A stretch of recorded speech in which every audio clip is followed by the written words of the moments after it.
Alright guys, so for my first video, I'm going to cover what is going on in Bolivia right now, because the situation in Bolivia right now is actually pretty interesting, because historically this has happened a lot in Latin America and stuff like that. So Secular Talk is a YouTube channel that I watch a lot, and he actually kind of beat me to this video. I saw that he shared this thread and he just did a video on it, but if you haven't seen the video yet, there's a guy on Twitter, his name's Kevin Cashman. He has this long, very detailed thread about what's going on in Bolivia. And I know in my introduction video, I said that I was gonna read through everything, but on this one, I don't think I'm gonna really read through everything. So basically what's happening is a coup against the government. So Evo Morales, he was the president. He resigned today, but basically he became the president, I think in like 2008 or around that time period. And he's a socialist, so he's part of the left. And there was an election that happened a few weeks ago, and there was claims that there was irregularities in the voting and stuff like that. So Evo himself was saying, oh, like, if you guys don't think the vote was legit, we'll have another vote, because as the vote was being counted, the media did a kind of like a bad job of analyzing it. So there's a thing called the quick vote, which is they're counting it as it's coming in, and then there's the official vote, which is what actually counts and what the final tally is. So as the votes were coming in, they were doing the quick count, and when they had like 87% of the ballots, I think Evo was only ahead by like 7 percentage points or something like that, and they stopped it at that point. They stopped the quick count, and Evo's opponent, the guy that had the second most amount of votes, had like something like 37%. But it was within that 10-point margin, because if Evo would have had more than 10 percentage points, then there wouldn't have to be a second election. So his opponent was saying like that he was already ready to go into the second round of voting, which, since it wasn't the official count, wasn't going to happen yet, because there was no official count of the votes. So the media was reporting it like there was going to be a second round of votes. And so then the people that were counting the votes, they were pressured to start the quick vote again, even though they were working on doing the official vote count.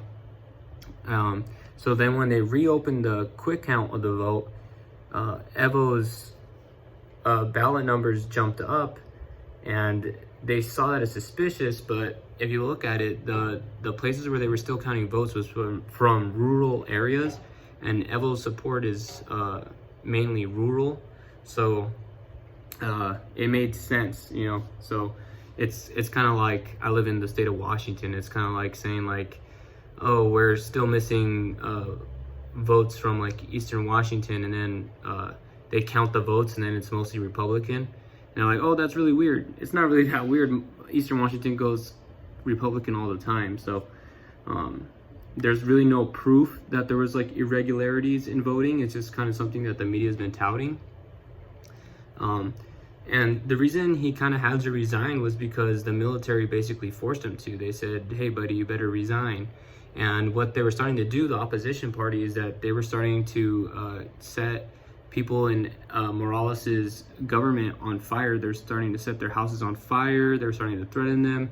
They're starting to beat some of them. I saw a video where they took the mayor of a city, and they took her out, and they started beating her, and they were painting her face and cutting her hair. So it's been getting violent, and I think Morales just didn't want any violence in his country, so he resigned in hoping that it would fix the violence. So some background, because it's really interesting, because Bolivia is not a country you hear in a discussion when they say like, oh, look at all these countries that are socialists that have failed, and usually they point to Venezuela or Cuba and stuff like that.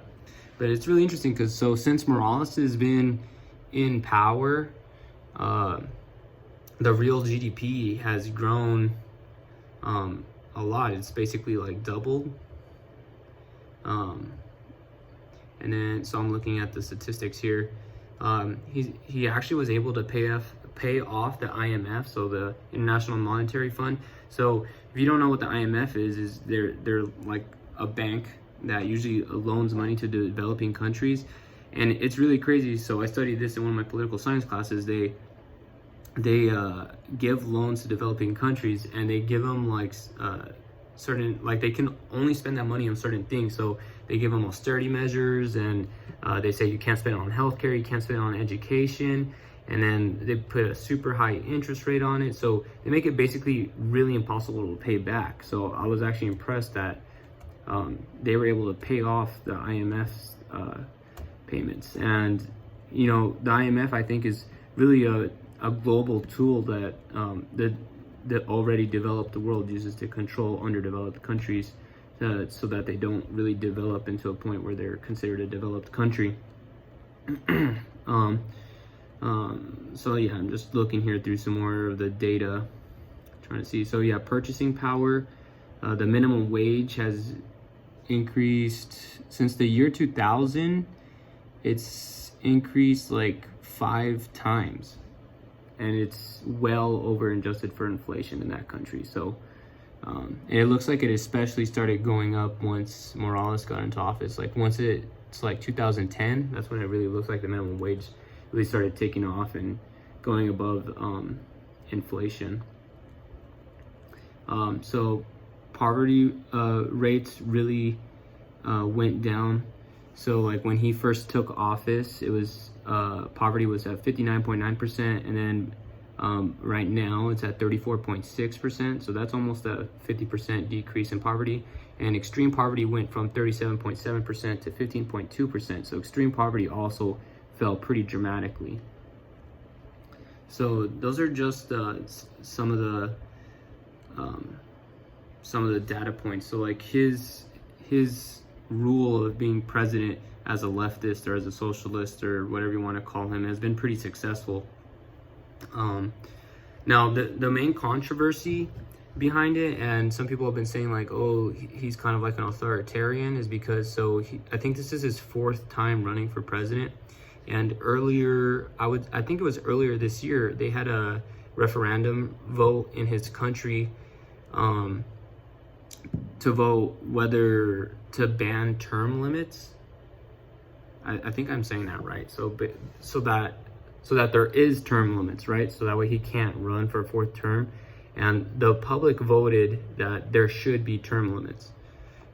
But then the Supreme Court found that referendum was unconstitutional. So Morales was allowed to run for president again. So in that situation, I kind of see both sides, like people saying like it's like kind of authoritarian. Because I think about it like, let's say like Donald Trump wanted to run for president a 3rd term, people would just be like, this is ridiculous. Like there's term limits. You aren't gonna overturn that or whatever. So I think maybe some of this could have been avoided if Morales would have been like, okay, I've been in power pretty long enough, and I think I did a pretty good job. I'm gonna choose somebody to run in my party, and they're gonna run, and I'm pretty confident they would win the election because I'm a popular president and they have my backing. But as is required by a lot of people in power, you need some narcissism and you need some ego. So he probably let that get to him a little bit. Not to take away from him on his accomplishments. So I'm gonna read a little excerpt from Joshua Collins, who's a guy running for Congress here in Washington on the West Coast.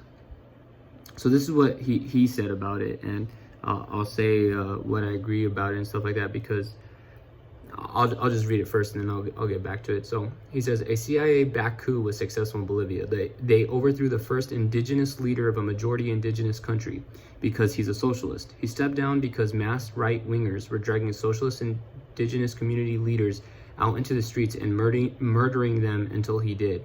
After his resignation, they continued rounding up indigenous community leaders.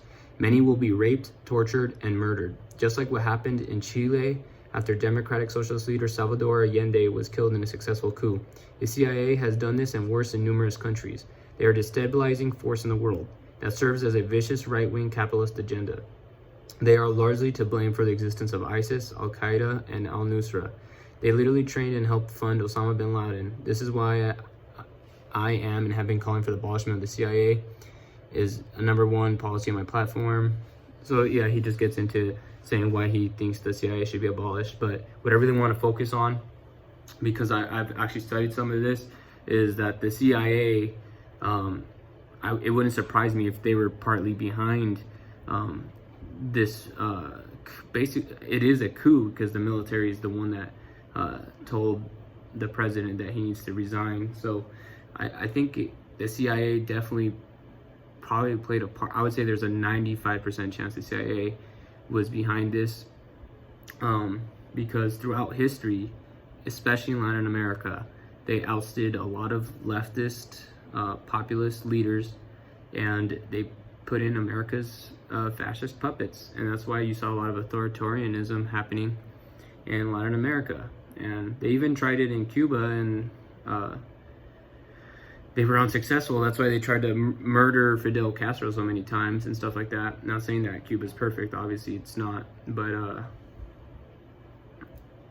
even if you disagree with the politics of the leader, you have to still say that I believe that my country has no right to intervene in another country.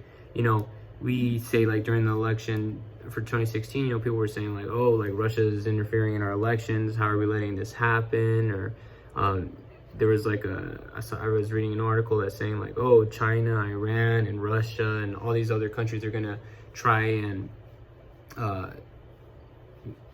influence our elections for 2020. But then our government, the CIA, we go into other countries and we try to influence their elections, and not just by like showing them propaganda and stuff like that, but literally by trying to oust their leaders. I mean, we literally tried to do it in Venezuela not that long ago, and so far it's been unsuccessful. Not saying I agree with how their government is running, but we literally, the United States said, oh, we're gonna name Juan Guaido the official president of Venezuela. It's ridiculous, because you need to have inside the country the actual president be recognized as the president. So I just think we shouldn't really be getting involved into other people's democracies. We should save our problems for our problems, and other countries should save their problems for their problems. So yeah, this is just, in my opinion, super crazy. What I'm hoping this doesn't lead to is more violence in Bolivia, which is exactly what Morales doesn't want. But I think Bolivia is going to be kind of pretty messy here in the near future. So we'll have to see what the outcome of this will be. See you guys later. See you in the next video.